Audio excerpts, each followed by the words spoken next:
2 बंदर, सांप और शेर। एक बार कीजीजी नाम के गांव में एक स्त्री रहती थी। उसका पति अपने एक छोटे से बेटे को छोड़कर मर गया था। उस लड़के का नाम एम्बुलाना था। वह बेचारी अपना और अपने बच्चे का पेट पालने के लिए बहुत कड़ी मेहनत करती थी, फिर भी उन दोनों को आधा पेट ही खाना मिल पाता था।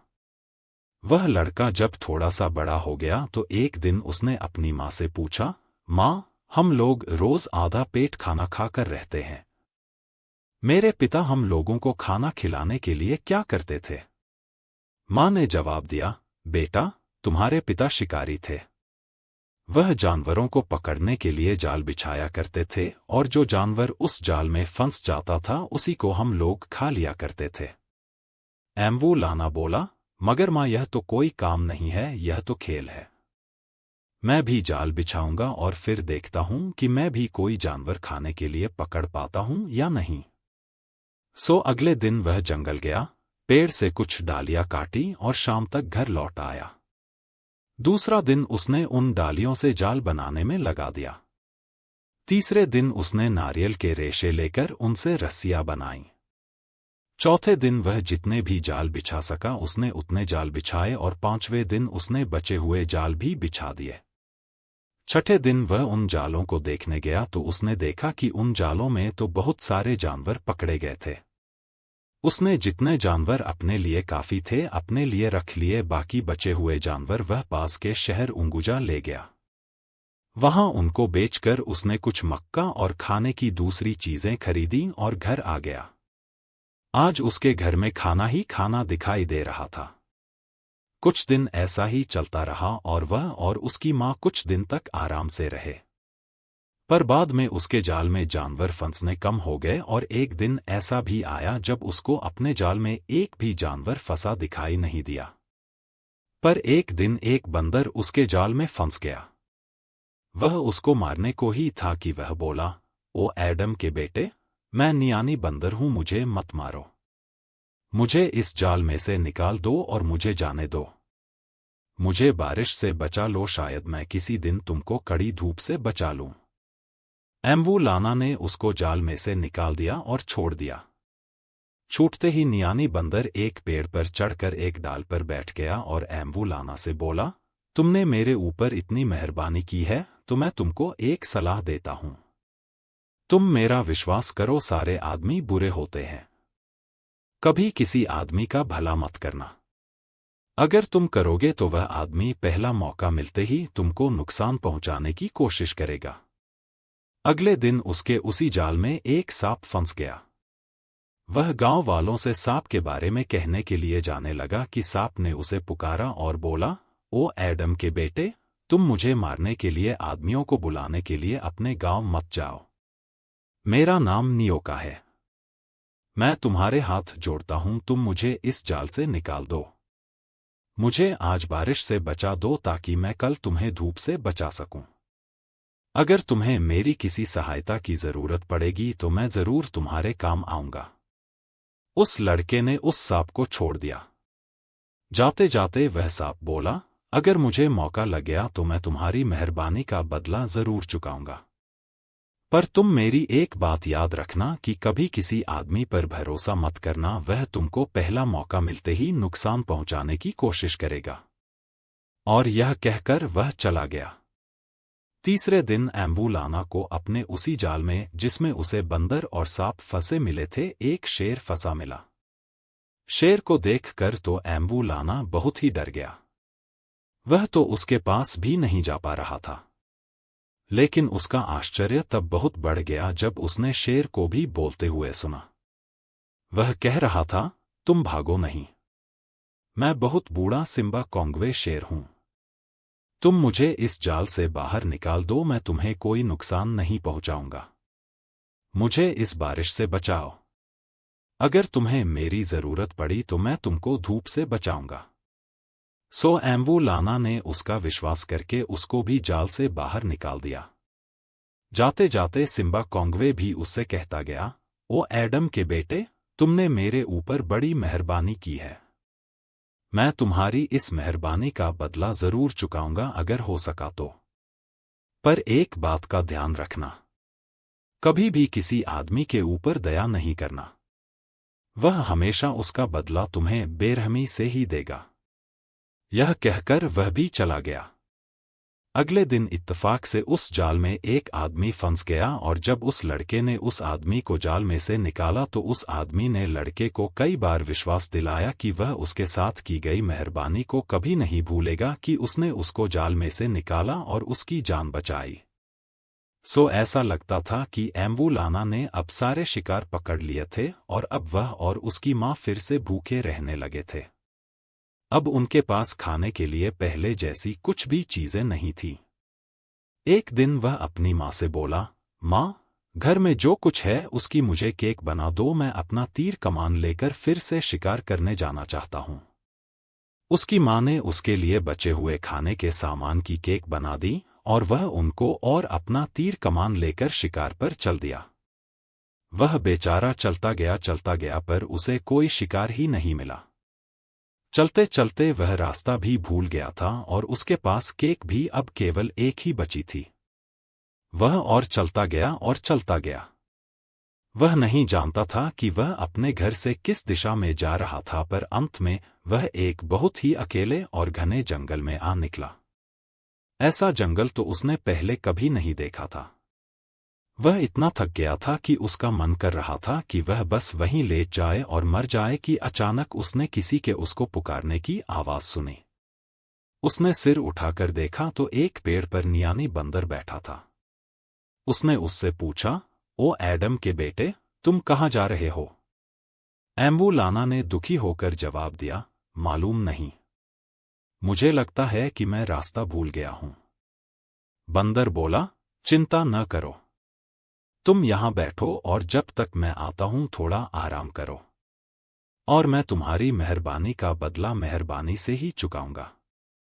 इतना कहकर नियानी तुरंत कूदकर वहां से चला गया और थोड़ी ही देर में कुछ पके केले और पपीता लेकर आ गया। उसने वे केले और पपीता एम्बुलाना को लाकर दिए और बोला, यह लो, तुम्हारे लिए तो यह बहुत सारा खाना है। और बोलो, और क्या चाहिए तुमको? पीने के लिए भी तो कुछ चाहिए न तुमको? इससे पहले कि एम्बुलाना कुछ जवाब देता, वह एक कैलेबाश लेकर फिर से दौड़ गया और उसमें ठंडा पानी भर लाया। लड़के ने खूब पेट भरकर खाया और जी भरकर पानी पिया। अच्छा, विदा कहकर दोनों अपने अपने रास्ते चले गए। एम्बुलाना बिना कुछ सोचे समझे कि उसको कहाँ जाना है फिर चल दिया। अब की बार उसको रास्ते में सिम्बा कोंगवे शेर मिला। उसने भी लड़के से पूछा, ओ एडम के बेटे, कहाँ चले? एम्बू ने फिर वही जवाब दिया, मुझे नहीं मालूम, मुझे लगता है कि मैं खो गया हूं। सिम्बा कोंगवे शेर बोला, दुखी न हो दोस्त, तुम यहां बैठो और थोड़ी देर आराम करो, मैं तुम्हारी मेहरबानी का बदला चुकाना चाहता हूं। सो एम्बुलाना तो वहीं बैठ गया आराम करने और सिम्बा कोंगवे शेर चला गया। बहुत जल्दी ही वह एक ताजा शिकार लिए आ गया जो उसने अभी अभी मारा था। फिर वह आग भी ले आया। एम्बू ने उस मांस को पकाया और खाया। पेट भरकर खाकर एम्बुलाना ने सिम्बा कोंगवे शेर को विदा कहा और दोनों अपने अपने रास्ते चले गए। इसके बाद एम्बुलाना फिर बहुत देर तक चलता रहा और एक खेत पर आ निकला। वहां उसको एक बहुत बूढ़ी स्त्री मिली। उस स्त्री ने उससे कहा, ओ अजनबी, मेरे पति बहुत बीमार हैं और मैं किसी ऐसे आदमी की तलाश में हूं जो उनके लिए दवा बना दे। क्या तुम उनके लिए दवा बना दोगे? एम्बू ने जवाब दिया, ओ भली स्त्री, मैं डॉक्टर नहीं हूं, मैं तो एक शिकारी हूं। मैंने अपनी जिंदगी में दवाएं कभी इस्तेमाल नहीं की। मुझे बहुत अफसोस है कि मैं तुम्हारी कोई सहायता नहीं कर सकता। वहां से चलता चलता वह एक सड़क पर आ गया जो शहर को जाती थी। वहां आने पर उसको एक कुआं मिला। उस कुएं के पास ही एक बाल्टी रखी थी। उसने सोचा कि अगर वह बाल्टी पानी तक पहुंच पाती हो तो वह वहां से पानी पी ले। पानी देखने के लिए उसने कुएं के अंदर झांका तो क्या देखता है कि वहां तो पानी की बजाय एक सांप बैठा है। सांप ने उसको तुरंत ही पहचान लिया और बोला, ओ एडम के बेटे, 1 मिनट रुको। फिर वह कुएं से बाहर निकलकर बोला, तुमने मुझे पहचाना नहीं क्या? लड़का कुछ कदम पीछे हटा और बोला, नहीं, मैंने तो नहीं पहचाना तुमको। सांप बोला, पर मैं तो तुमको भूल ही नहीं सकता। मैं नियो का सांप जिसको तुमने जाल से छुड़ाया था। याद है मैंने तुमसे कहा था, तुम मुझे बारिश से बचाओ तो मैं तुमको धूप से बचाऊंगा। अब तुम इस शहर में अजनबी हो। लाओ, अपने हाथ में पकड़ा यह थैला मुझे दे दो और मैं इसे ऐसी चीजों से भर दूंगा जो वहां पहुंचने पर तुम्हारे काम आएंगी। सो एम्बुलाना ने अपने हाथ में पकड़ा हुआ थैला नियो का सांप को दे दिया। नियो का सांप ने उस थैले को सोने चांदी की जंजीरों से भर दिया और एम्बुलाना से कहा कि वह उन चीजों को अपने किसी भी काम के लिए आराम से बेहिचक इस्तेमाल कर सकता है। उसके बाद वे दोनों प्रेम से विदा हो गए। जब एम्बुलाना शहर पहुंचा तो वहां उसको पहला आदमी वही आदमी मिला जिसको उसने अपने जाल में से निकाला था। एम्बुलाना को देखकर उसने एम्बुलाना को अपने घर आने के लिए कहा। एम्बुलाना उसके साथ उसके घर चला गया। उस आदमी की पत्नी ने उसके लिए खाना बनाया। जैसे ही उस आदमी को मौका मिला वह अपने घर से खिसक लिया और वहां के सुल्तान के पास जा पहुंचा। उसने सुल्तान से कहा, सुल्तान, मेरे घर एक अजनबी आया है जिसके पास सोने चांदी की जंजीरों से भरा एक थैला है, जिसके लिए वह कहता है कि उसको वह एक सांप ने दिया है और वह सांप एक कुएं में रहता है। हालांकि वह यह बहाना करता है कि वह एक आदमी है, पर मुझे यकीन है कि वह खुद भी कोई आदमी नहीं है, बल्कि वह भी एक सांप है जो आदमी का रूप ले सकता है। सुल्तान ने यह सुनते ही अपने कुछ सिपाही उस आदमी के साथ उसके घर भेज दिए और वे एम्बुलाना को और उसके साथ उसके थैले को भी पकड़कर सुल्तान के पास ले गए। जब सुल्तान के आदमी उसका वह छोटा थैला खोलने वाले थे तो वह आदमी जो उसको अपने घर लेकर आया था बोला कि इसके थैले में से जरूर ही कोई बुरी चीज निकलेगी जो सुल्तान और वजीर के बच्चों को नुकसान पहुंचाएगी। इससे वहां खड़े लोग और ज्यादा उत्सुक हो गए और उन्होंने एम्बुलाना के हाथ उसके पीछे बांध दिए। इसी समय वह नियो का सांप अपने कुएं में से निकलकर शहर में आ पहुंचा था। वह उस आदमी के पैरों में जाकर पड़ गया जिसने एम्बुलाना के बारे में बुरा कहा था। जब लोगों ने सांप को देखा तो उस आदमी से कहा, अरे यह क्या? यह सांप तो उस कुएं में रहता है और यह तो तुम्हारे घर के ही पास रहता है। भगाओ इसको। लेकिन नियो का तो वहां से हिला भी नहीं। सो उन्होंने एम्बुलाना के बंधे हाथ खोल दिए। उन्होंने यह भी कोशिश की कि वे लोग उस आदमी के लगाए हुए इस इल्जाम को बदल सकें कि एम्बुलाना एक जादूगर था, पर वे यह भी न कर सके। सुल्तान ने एम्बुलाना से पूछा, यह कौन आदमी है जिसने तुम्हें अपने घर बुलाया और फिर तुम्हारी बुराई कर रहा है? एम्बुलाना ने जो कुछ भी उसके साथ हुआ था वह सब कुछ बता दिया। कैसे बंदर, सांप, शेर और यह आदमी उसके जाल में फंस गए थे और कैसे उसने उनको छोड़ दिया था। फिर कैसे बंदर, सांप और शेर सबने उसको सावधान किया था कि कभी किसी आदमी का विश्वास न करना, वह तुम्हारी मेहरबानी का जवाब मेहरबानी से नहीं देगा, पर उसने उनका विश्वास नहीं किया। सुल्तान हंसा और बोला, हालांकि आदमी अक्सर ही मेहरबानी का जवाब मेहरबानी से नहीं देता, पर सारे आदमी एक से नहीं होते। हाँ, जहां तक इस आदमी का सवाल है, यह आदमी तो एक बोरे में बंद करके समुद्र में डुबोने के लायक है, क्योंकि तुमने इसके साथ अच्छा बर्ताव किया और उसके बदले में इसने तुम्हारे साथ यह बुरा किया। उस आदमी को बोरे में भर कर समुद्र में डुबो दिया गया और एम्बुलाना को और बहुत सारा पैसा देकर उसके गांव का रास्ता दिखा दिया गया। कहानी नंबर 3, शेर का बंटवारा। एक समय की बात है कि एक पहाड़ की तलहटी में एक बूढ़ा हाइना अपने 9 बेटों के साथ रहता था। हालांकि पिता हाइना की तंदुरुस्ती ठीक थी, पर फिर भी वह दिन रात अपनी गुफा में ही रहना ज्यादा पसंद करता था। उसके बेटे खाना ढूंढने के लिए बाहर जाते रहते थे और उसके लिए खाना लाते रहते थे, फिर भी वह अपने पिता होने के कर्तव्य को पूरी तरह निभाता था, क्योंकि वह अपने बेटों को सदा अपनी ताकत की और अपने साहस की कहानियां सुनाया करता था। उसने अपने बेटों को यह भी साफ तरीके से बता दिया था कि वह अपने बेटों से भी ऐसी ही आशा करता था कि वे उसके कदमों पर चलें। एक शाम वे 9 हाइना भाई अपने लिए खाने की तलाश में निकले। वे लोग अभी बहुत दूर नहीं जा पाए थे कि रास्ते में उनको एक शेर मिल गया। वह शेर उनके पड़ोस में ही रहता था। वे उस शेर से बचकर निकल जाना चाहते थे, परंतु शेर ने उनको बीच रास्ते ही में रोक लिया। शेर बोला, दोस्तों, क्यों न हम लोग आज साथ साथ शिकार पर चलें? मैं 2 घंटे से इधर उधर घूम रहा हूं, पर आज मुझे कुछ मिला ही नहीं। तुम्हारी सूंघने की ताकत और मेरी शारीरिक ताकत दोनों मिलकर शायद कुछ पा सके। फिर हम लोग उसे बांट लेंगे। हालांकि हाइना लोग अपना शिकार खुद ही करना पसंद करते थे, परंतु यह बात शेर से कहे कौन? आज तो वे फंस चुके थे, सो वे सब शेर के साथ चल दिए।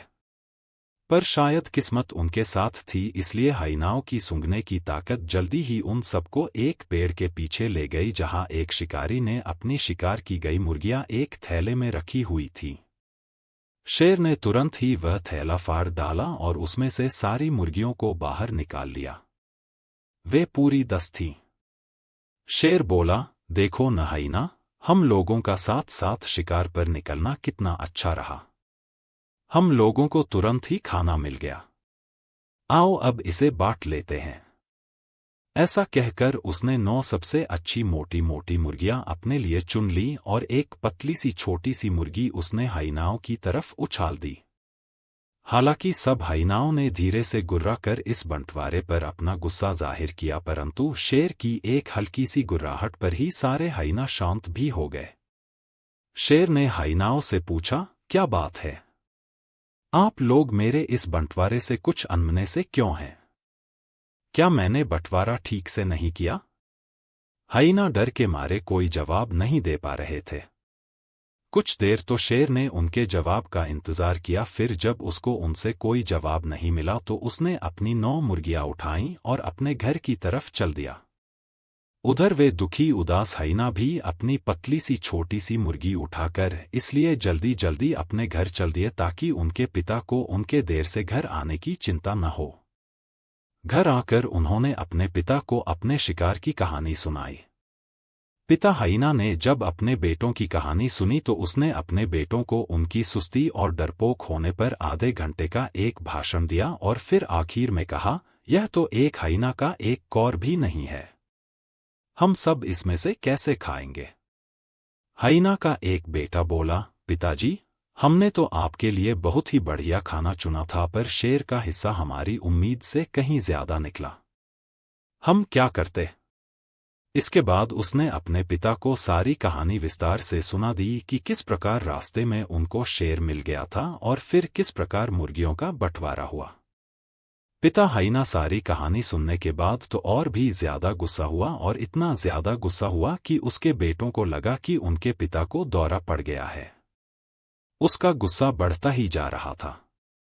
गुस्से में उसने वह दुबली सी पतली सी मुर्गी उठाई और अपने बेटों से बोला, आओ चलो, मेरे साथ चलो।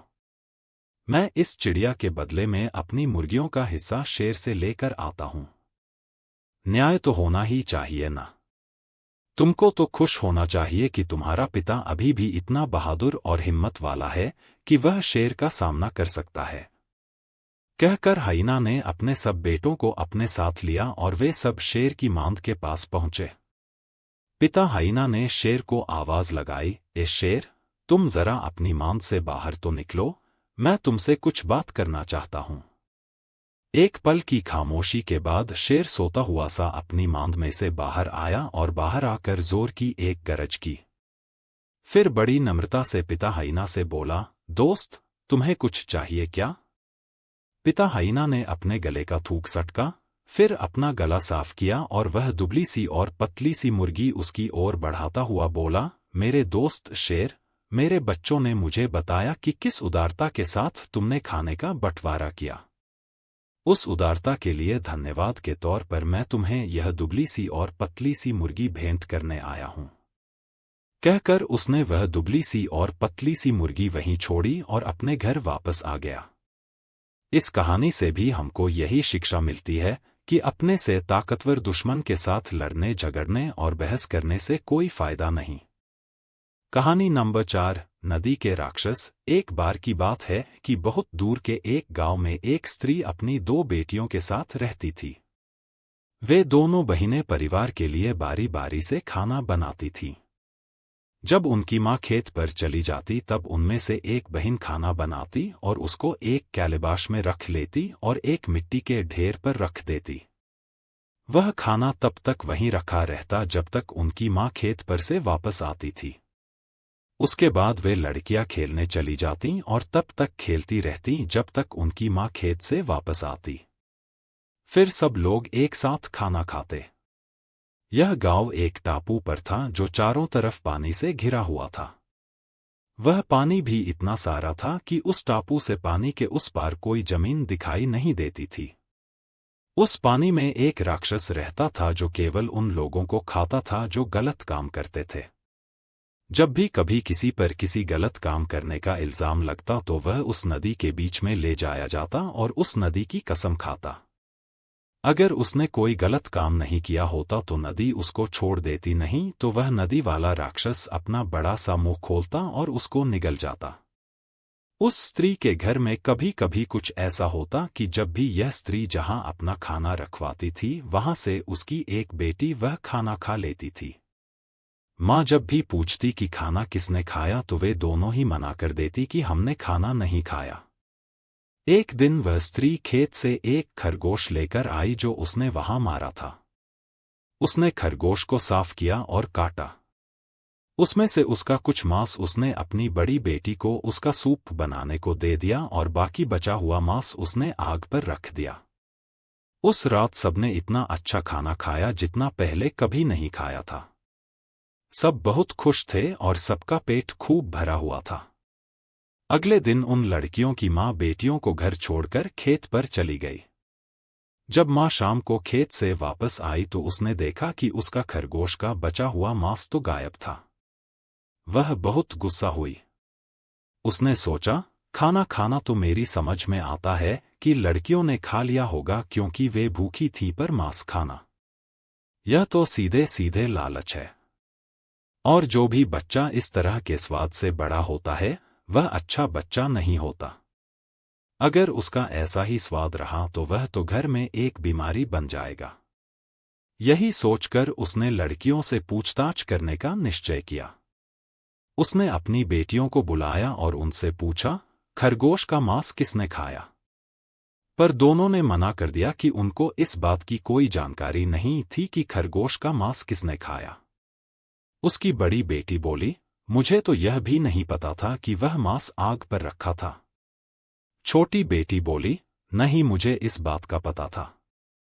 मैंने सोचा कि हम लोगों ने कल रात ही उसे खत्म कर लिया था। माँ उनके इन जवाबों से खुश नहीं थी।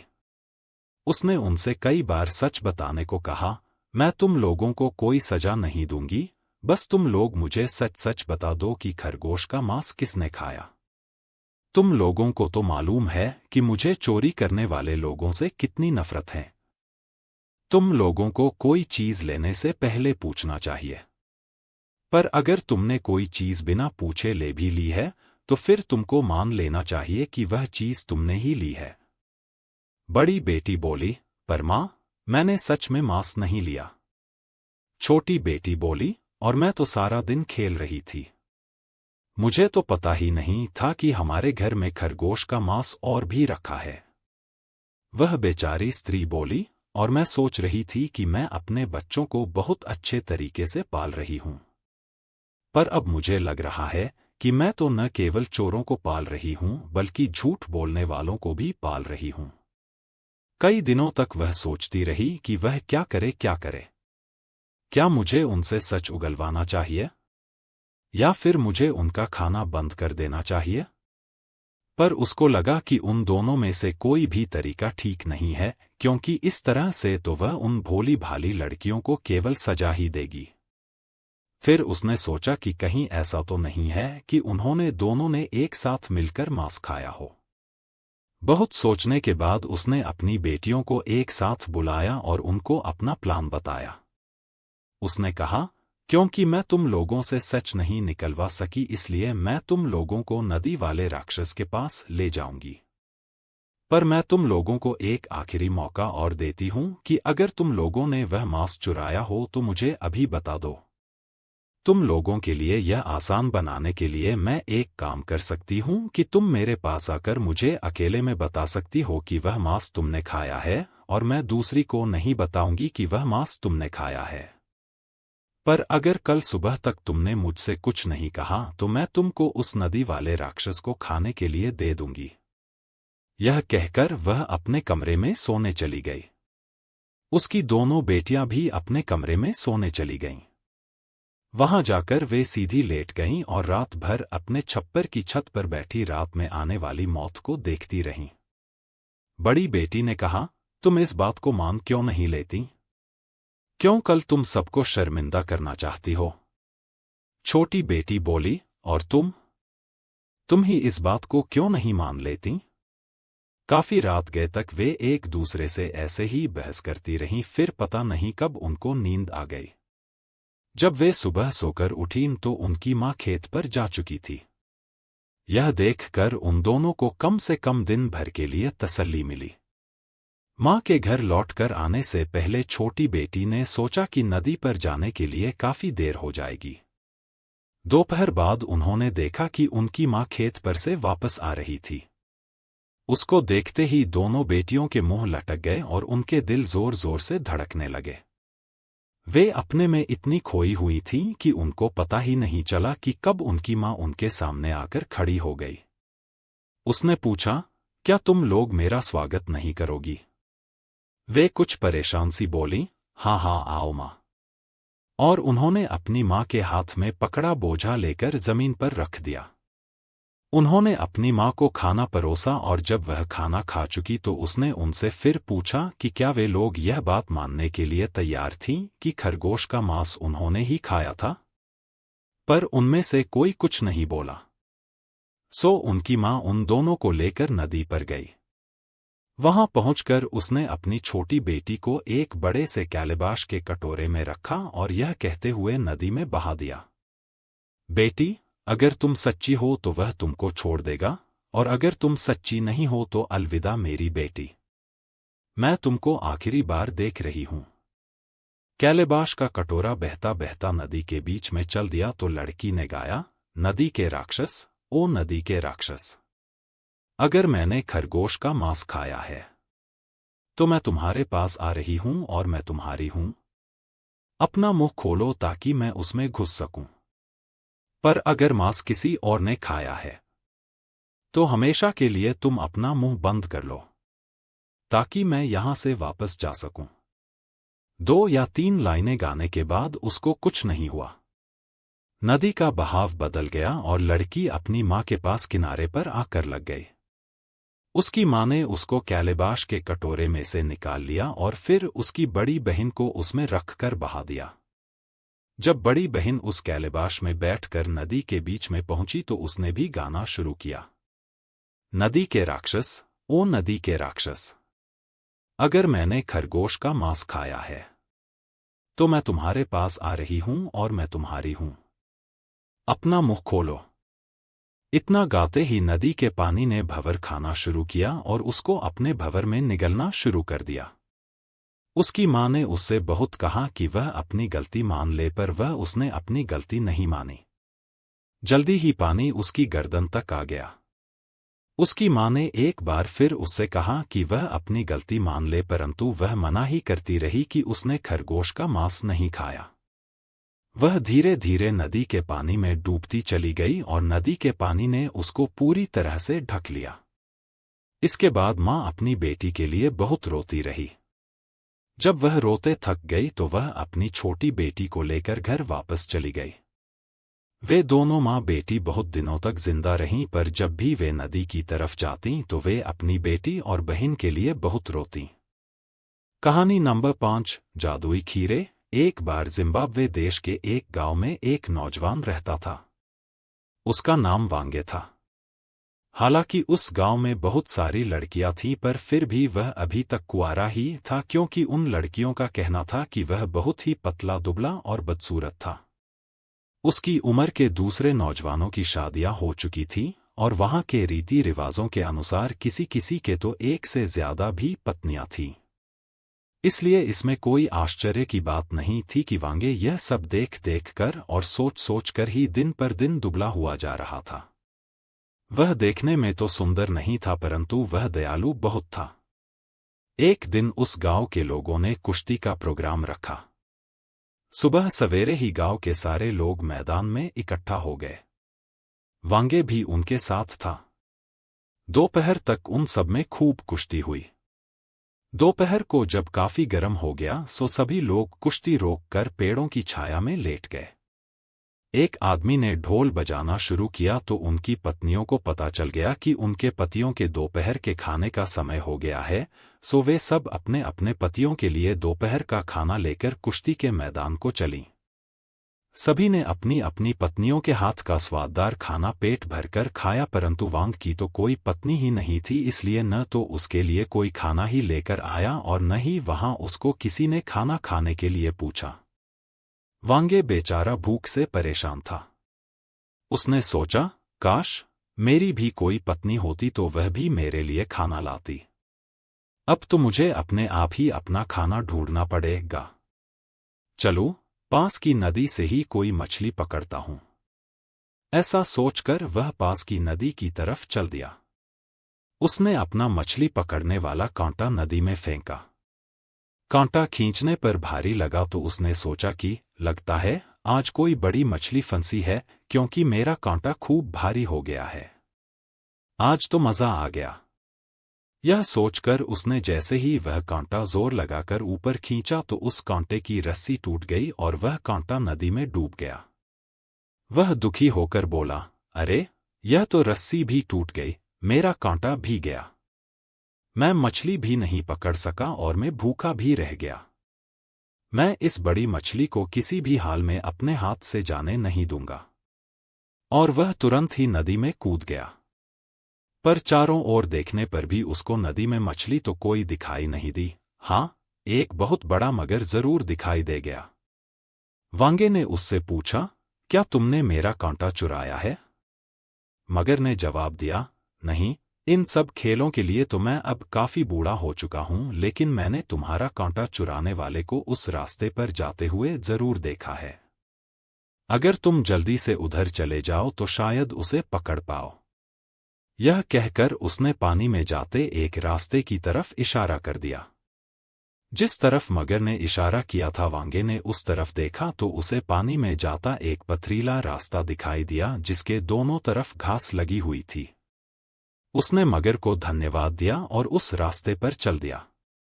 सबसे अधिक आश्चर्य की बात तो यह थी कि वह रास्ता पानी के अंदर था और उसको पानी के अंदर सांस लेने में कोई मुश्किल नहीं हो रही थी।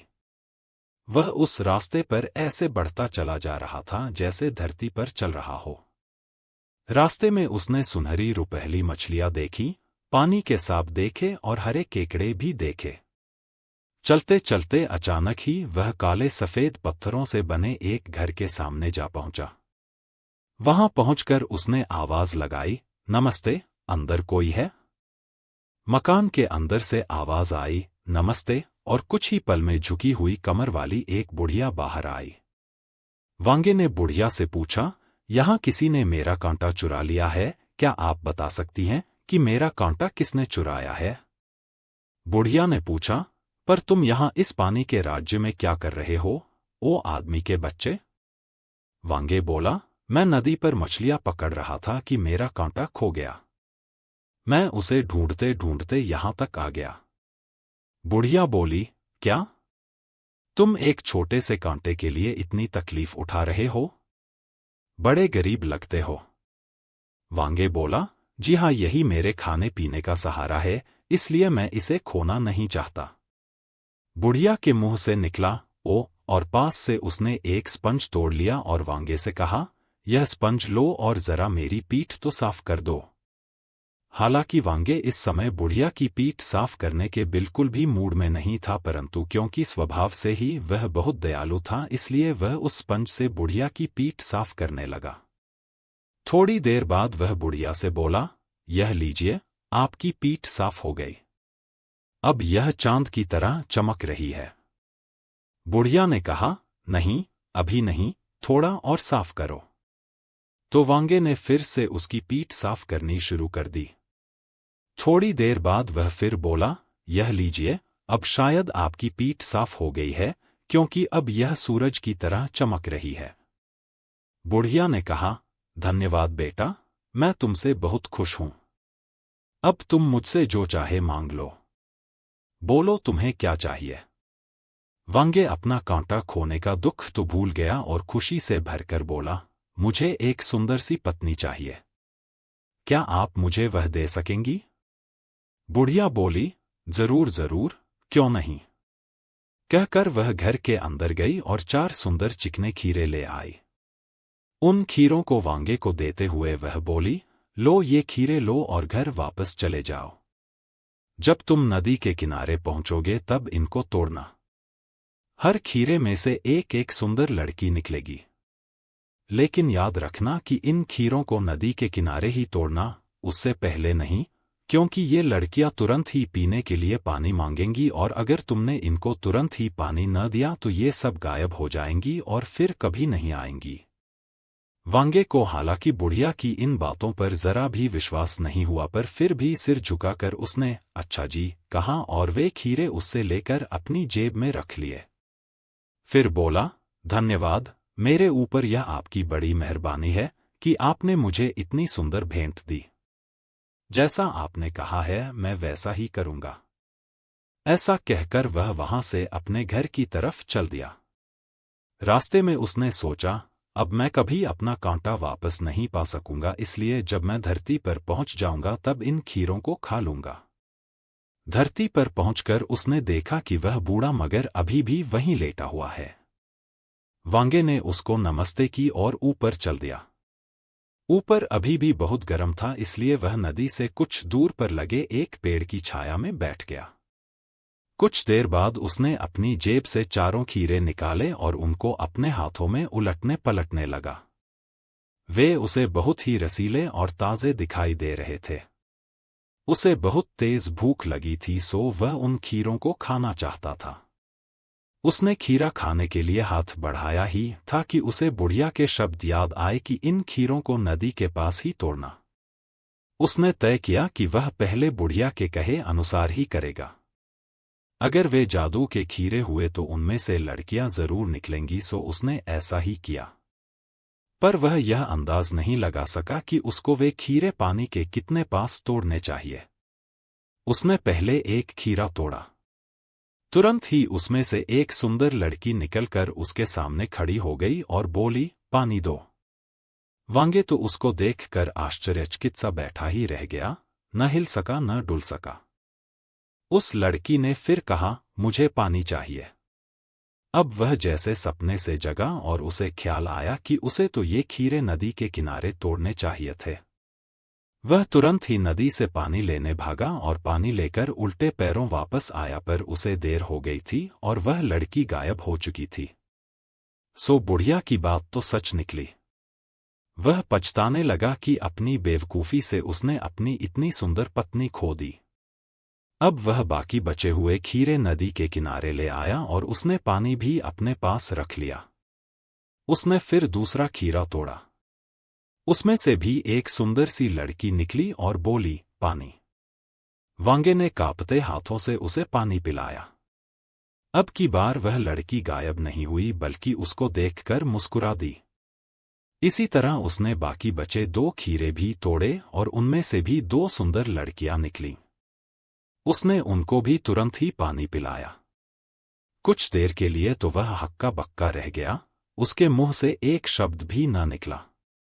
फिर जब वह होश में आया तो उन तीनों लड़कियों से बोला, चलो घर चलते हैं। जब वह घर पहुंचा तो रात हो चुकी थी। वह जल्दी से अपनी तीनों पत्नियों को लेकर घर के अंदर घुस गया ताकि उन्हें कोई देख न ले। अगली सुबह फिर कुश्ती हुई। वांगे भी उनके साथ था। दोपहर को जब खाने का समय हुआ तो सभी लोगों की पत्नियां अपने अपने पतियों के लिए खाना लेकर आईं। पहले दिन की तरह से उस दिन भी किसी ने भी वांगे को खाना नहीं दिया, सो वह उनसे कुछ दूर हटकर बैठ गया। अचानक उसने सरसराहट और फुसफुसाहट की आवाजें सुनी। उसके सभी साथी फुसफुसा रहे थे। तभी उसकी नजर सामने पड़ी तो उसने देखा कि उसकी तीनों पत्नियां कुछ न कुछ अपने सिर पर रखे चली आ रही थी। उसकी पहली पत्नी ने उसके आगे दलिए का बर्तन रखा, दूसरी ने मांस का और तीसरी ने पीने के साफ पानी का। वांगे ने बड़े प्रेम से खाना खाना शुरू कर दिया।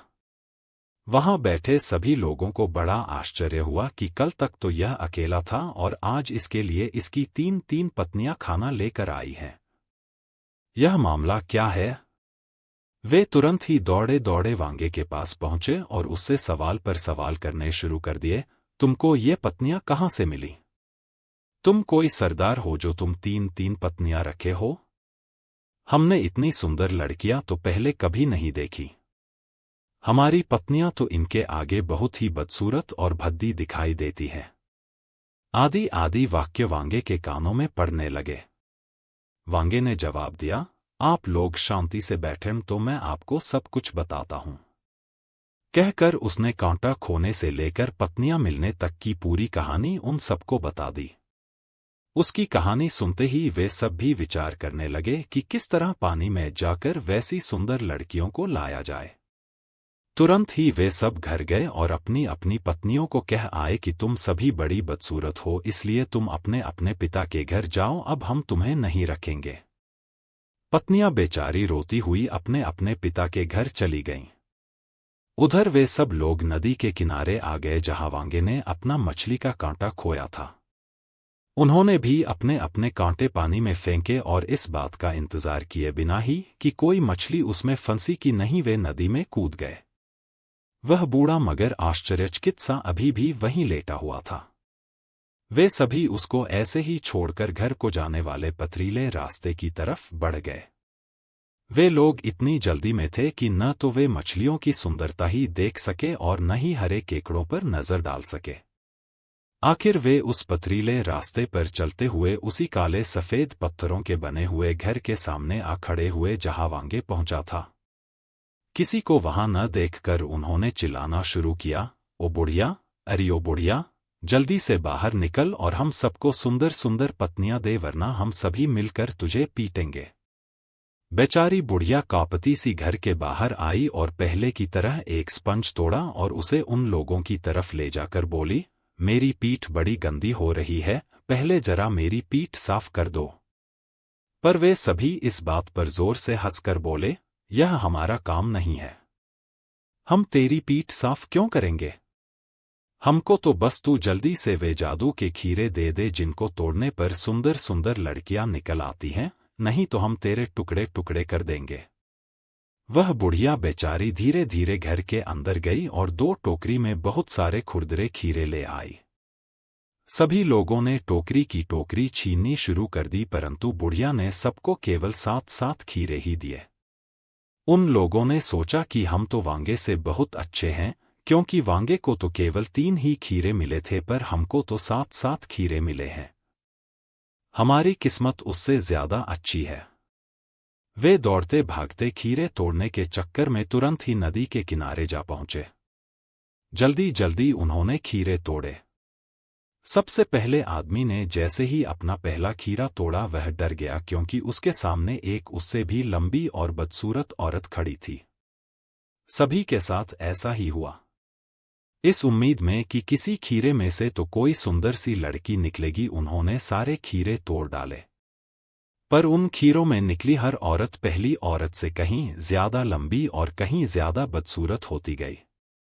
उनमें से सबसे लंबी और सबसे ज्यादा बदसूरत औरत ने कहा, तुम हमको बदसूरत कहते हो? और ऐसा कहकर उन्होंने सबने मिलकर उन सबको पीटना शुरू कर दिया। दर्द से चिल्लाते हुए सभी आदमी गांव की तरफ भागे और उन बदसूरत औरतों से बचने के लिए अपने घरों में छिप कर दरवाजा बंद कर लिया। पर वे सब औरतें गांव में आते ही गायब हो गईं। जब सब कुछ शांत हो गया तब वे लोग अपने अपने घरों से बाहर निकले। अब उन्हें लगा कि वे कितने भूखे थे, परंतु वहां कोई भी औरत खाना बनाने के लिए नहीं थी, क्योंकि अपनी सभी पत्नियों को तो उन्होंने उनके पिता के घर भेज दिया था। कुछ लोगों ने अपनी पत्नियों को वापस लाने की कोशिश भी की, पर बेकार। पत्नियों ने कहा, तुम लोगों ने हमारे दिल को ठेस पहुंचाई है, इसलिए ऐसे बेरहम पतियों के पास हमें हमारे माता पिता भेजने को तैयार नहीं है। उधर वांगे के पास अब 3 पत्नियां थीं और सब लोग उसको इज्जत से देखने लगे थे। अच्छा खाना मिलने से अब वह सुंदर भी हो गया था। दूसरे लोगों को पत्नियों की खोज में फिर से दूर दूर जगह जाना पड़ा। फिर जब उनको पत्नियां मिल गईं तो उन्होंने फिर कभी उनको बदसूरत नहीं कहा।